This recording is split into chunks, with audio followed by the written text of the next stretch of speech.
Jadi kita terus saja ya, Fifa. Ya. Wawancara kita pada pagi ini. Iaitu kita akan bawakan mengenai perasmian projek hiasan, dalaman dan program-program pengimarahan masjid sejak penubuhan 10 tahun Masjid Suri Seri Begawan Raja Pangeran Anak Damit. Jadi kita terus sahaja memperkenalkan kedua-dua tetamu kita, iaitu Yang Mulia Datuk Paduka Haji Muhammad Said bin Pihin Orang Kaya Pekerma Setia Datuk Paduka Haji Hashim, pengurusi jawatan kuasa projek hiasan dalam masjid. Assalamualaikum Datuk. Waalaikumsalam. Apa khabar Datuk hari ini? Alhamdulillah. Okey. Kami pun dalam keadaan yang sihat walafiat, ya. Dan juga Yang Mulia Pangeran Aliuddin bin Pangeran Haji Abdul Rahman, Setiausaha Jawatan Kuasa Projek Hiasan dalam Masjid. Assalamualaikum Pangeran. Waalaikumsalam. Alhamdulillah sihat. Sihat ya, alhamdulillah. Ya. Jadi kita terus saja untuk mengikuti sesi wawancara kita mengenai peresmian projek hiasan dalaman dan program-program pengimarahan masjid sejak penubuhan 10 tahun Masjid Suri Seri Begawan Raja Pangeran Anak Damit di sini. Jadi dalam wawancara ini mungkin boleh ditimbulkan perkara berkaitan dengan dana ataupun bagi membiayai projek hiasan dalaman ini, dan mungkin boleh Datuk mengungsikan apakah kedudukan dana berkenaan. Okay, I think Alhamdulillah alamin wassalatu wassalamu ala asrofil mursalin Sayyidina Muhammad wa ala alihi washabihi ajmain.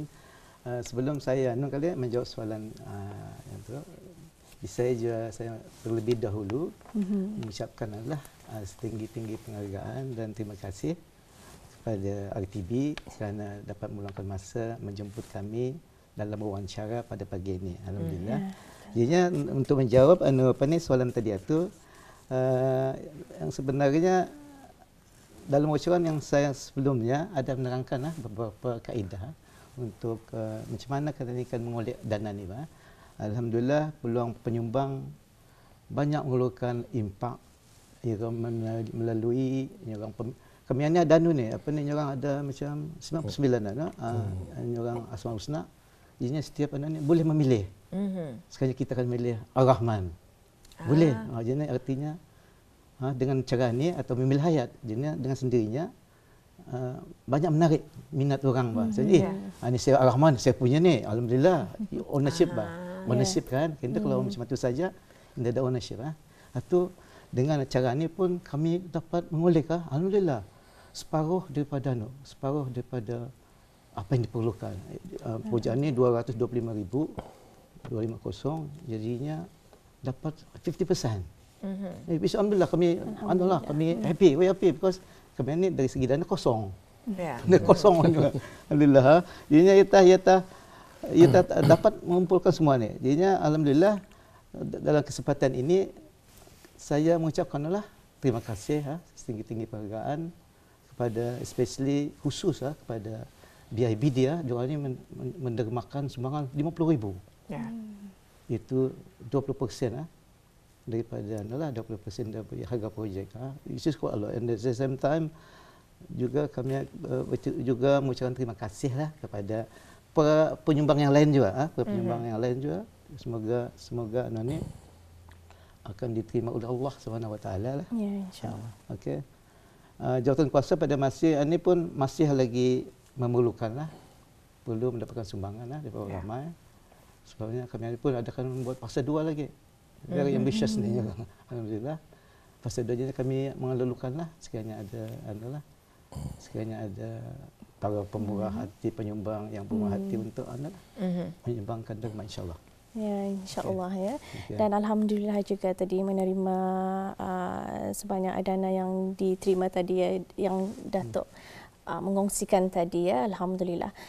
Dan juga mungkin akan dipaparkan beberapa gambar kepada audio penonton Rampai Pagi mengenai tajuk yang ingin dikongsikan pada hari ini. Yang ini ya. Ini dia. Ini bagian luar pintu masuk masjid ya. Ini yang asalnya sebelum perubahan, belum start hiasan dalaman. Ini punya adalah kedudukannya. Ini ialah bagian untuk keluaran ni pun ada juga nanti ditunjukkan macam mana usulnya setelah Selepas, hiasan dalaman siap dilaksanakan. InsyaAllah ada gambarnya tu. Ini adalah bahagian hadapan juga yang mana menunjukkan asal lah.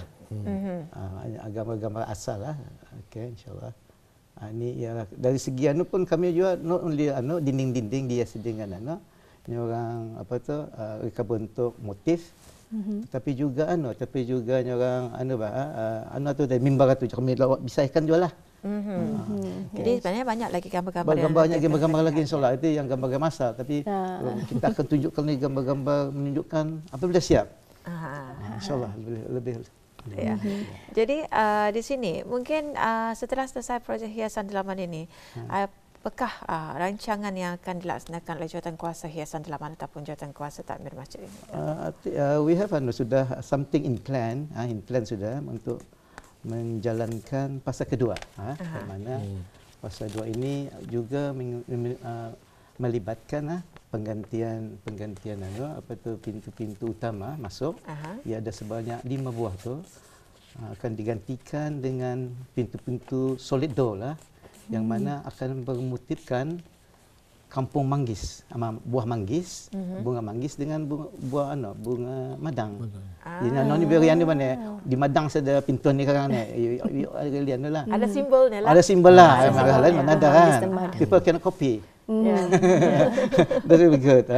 And then another one is you want to change cermin yang ada sedia ada.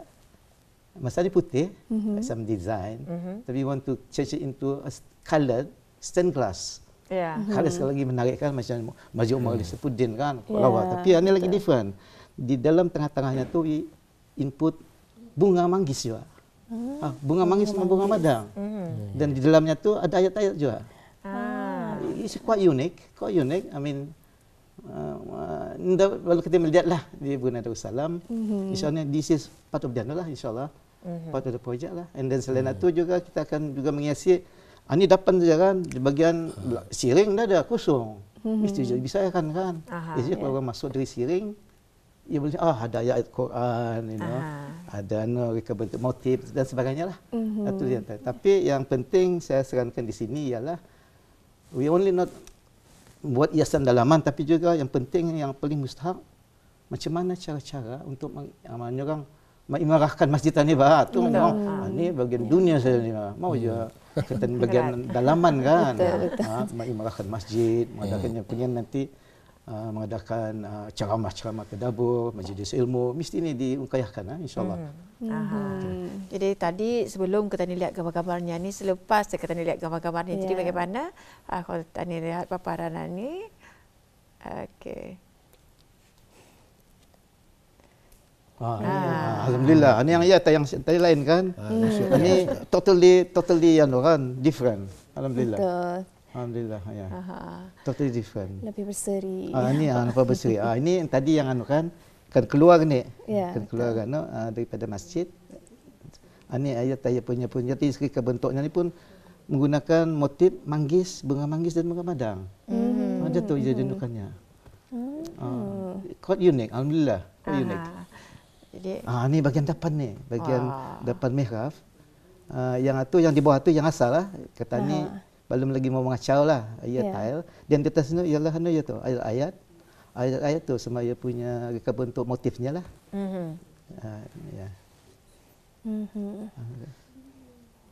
Ini ini di ada side lah tu. Dia juga tu di belakang okey. Alhamdulillah. Dan this is the tempat utbah kan. Tadi totally is just a plain brown. Now this is some we maintain tu design we tutupnya di belakangnya siapa? Supaya timbul tu kan, timbul dia punya kebentuk asal tu. Jadi alhamdulillah ya, itu antara gambar-gambar sebelum dan juga selepas ada perubahan dengan hiasan yang ada di masjid. Jadi kita teruskan apa? Dan juga ingin juga melihat di depan-depan selepas perubahan tadi. Dan juga ingin ditanyakan ya kepada Pangeran ya. Kita difahamkan bahawa Masjid Suri Sri Begawan Raja Pangeran Anak Damit ini sejak 10 tahun ini telah melaksanakan rancangan mengimarahkan masjid dengan kelas Al-Quran, tazkirah dan majlis forum. Jadi bolehkah Pangeran mengongsikan sekiranya ada rancangan tertentu yang akan dilaksanakan dalam tempoh terdekat atau jika ada dalam jangka masa 3 ke 5 tahun yang akan datang? Silakan.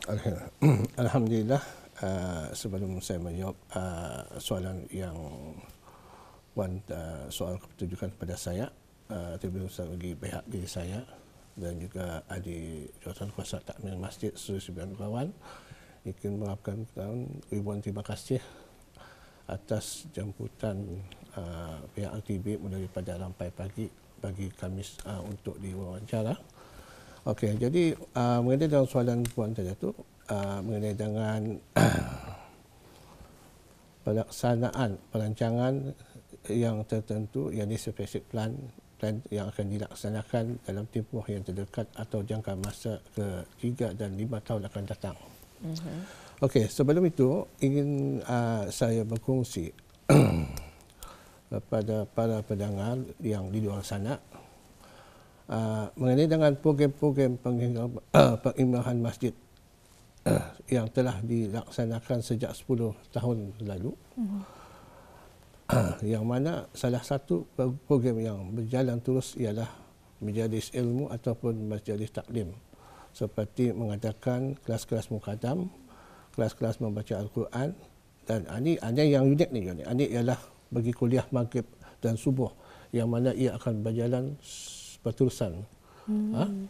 Jadi kami sebagai takmir masjid dan pengurusan masjid sentiasa mengupdate dari masa ke masa agar kuliah subuh dan maghrib ini akan diteruskan.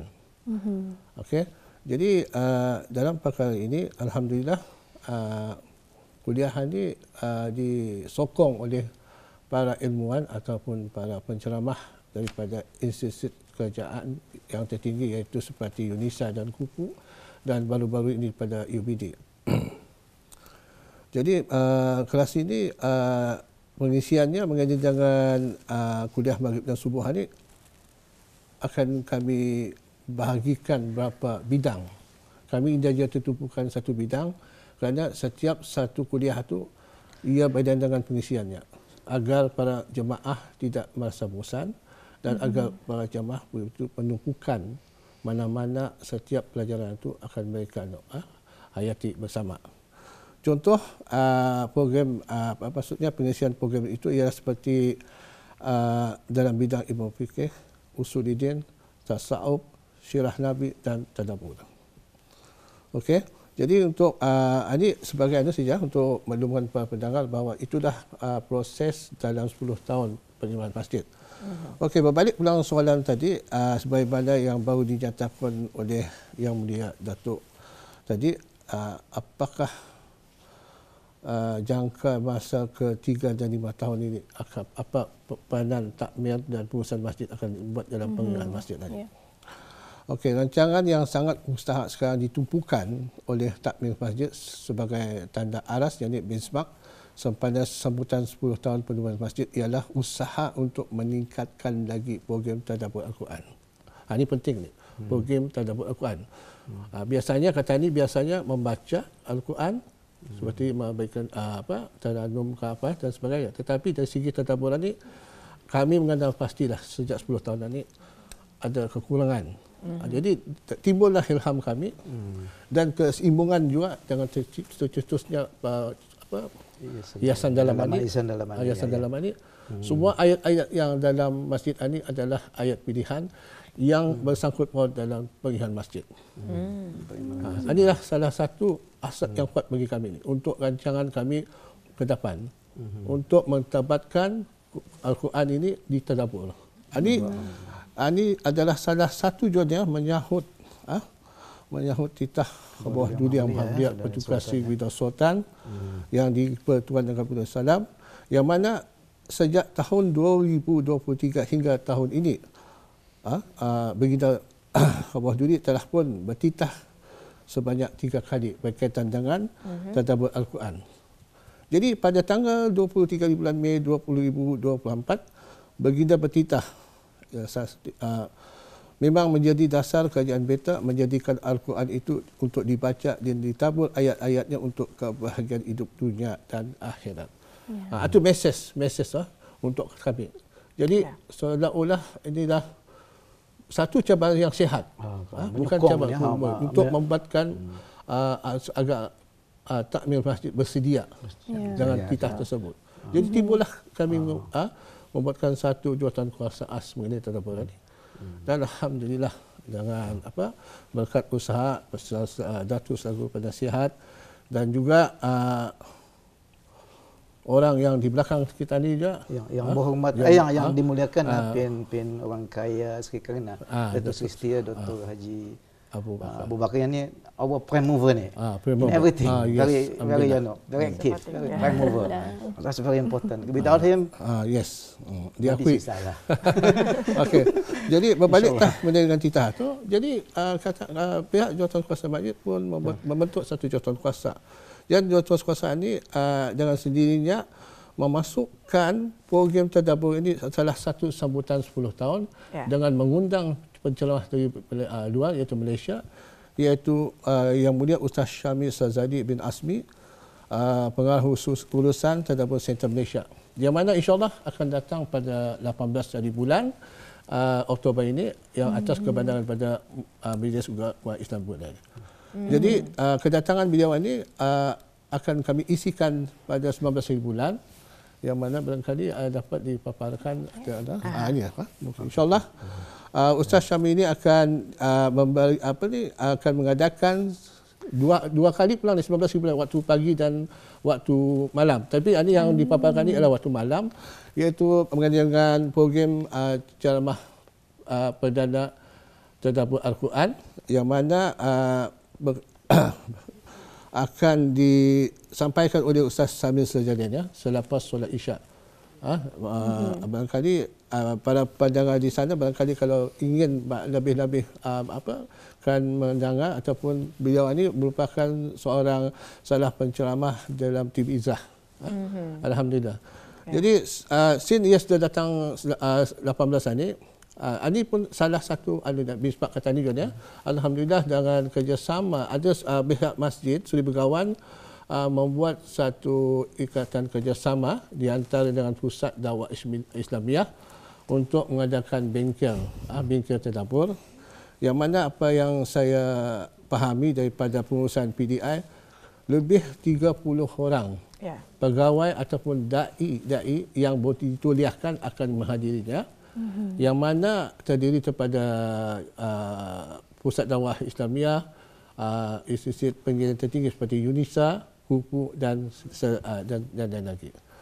Ianya akan diadakan di Dewan Serbadunga Pusat Dakwah Islamiah sebelah pagi pukul 8 dan mengambil masa dalam 3 jam. Bengkel tersebut akan nama bengkel tersebut ialah pengenalan kepada asas disiplin tadabbur Al-Quran. Ini pengalaman daripada Ustaz Syamil ini sendiri. Jadi pada 18 hari bulan Oktober ini akan diadakan majlis peresmian dalaman dan hiasan dalaman. Jadi apa atur cara majlis ini? Okey, alhamdulillah. Mengenai dengan atur cara ini secara ringkas dah. Pasal acara ini pun kami pun secara formal Indah juga banyak melibatkan apa-apa Datuk. Cuma kata ini untuk merasmikan saja, pasal slot kata ini adalah untuk Selasa dan solat Jumaat. Okey, jadi acara akan dimulakan pada 10.15 pagi itu, yang mana semua adik-adik jawatankuasa takmir akan hadir. Dan pada 10.45 kedatangan jemput terderas, dan pada pukul 11 pagi ketibaan tetamu hormat iaitu Yang Berhormat Minti Al-Hawat Ugama, Yang Berhormat Pihak Udana Khatib Datuk Pedukasi Setia Ustaz Haji Awang Badaruddin bin Pengarah Datuk Paduka Haji Osman. Selepas itu tetamu hormat akan terusan itu dipersilakan minta maaf, salah. Majlis akan dimudahkan dengan bacaan ayat suci Al-Quran dan juga tafsirannya. Jadi ayat-ayat tersebut ayat-ayat yang telah pun dipilih dalam Nahdlatul Dakwah, dalam Yayasan Dakwah. Sambil membaca dan ada menafsir juga. Selepas satu ucapan aluan-aluan pengurusi sendiri, iaitu Yang Mulia Datuk Paduka Haji Said, dan seterusnya majlis mempersilakan Datuk Hormat untuk menyampaikan sebarang ucapan. Okey. Seterus peresmian Datuk Hormat akan dipersilakan untuk menandatangani plak peresmian. Plak peresmian ya. Okay. Dan diikuti dengan bacaan doa selamat oleh Imam Muhammad Khairul Amali bin Haji Kasmani. Kemudian tata berhormat akan diiring oleh pengurusi sendiri untuk beredar ke lobi untuk bergambar-gambar. Dan barangkali ada juga terbanyak ia punya peluang itulah. Not complicated lah. Cuma ia bertumpu pada peresmian saja. InsyaAllah. Baik. Demikian tadi penjelasannya. Oleh kerana kita ketersentuhkan masa bagi wawancara kita pada hari ini, peresmian projek hiasan dalaman program-program pengimarahan masjid sejak penubuhan 10 tahun Masjid Seri Begawan Raja Pangeran Anak Damit. Jadi ribuan terima kasih kami ucapkan kepada Yang Mulia Datuk Paduka Haji Mat Said, Pimpin Orang Kaya Pekerma Setia Datuk Paduka Haji Hashim, dan juga Yang Mulia Pangeran Liudian bin Pangeran Haji Abdul Rahman kerana penjelasan yang dibawakan pada hari ini dalam sesi wawancara kita. Terima kasih Datuk Pangeran. Assalamualaikum. Assalamualaikum warahmatullahi wabarakatuh. Alhamdulillah.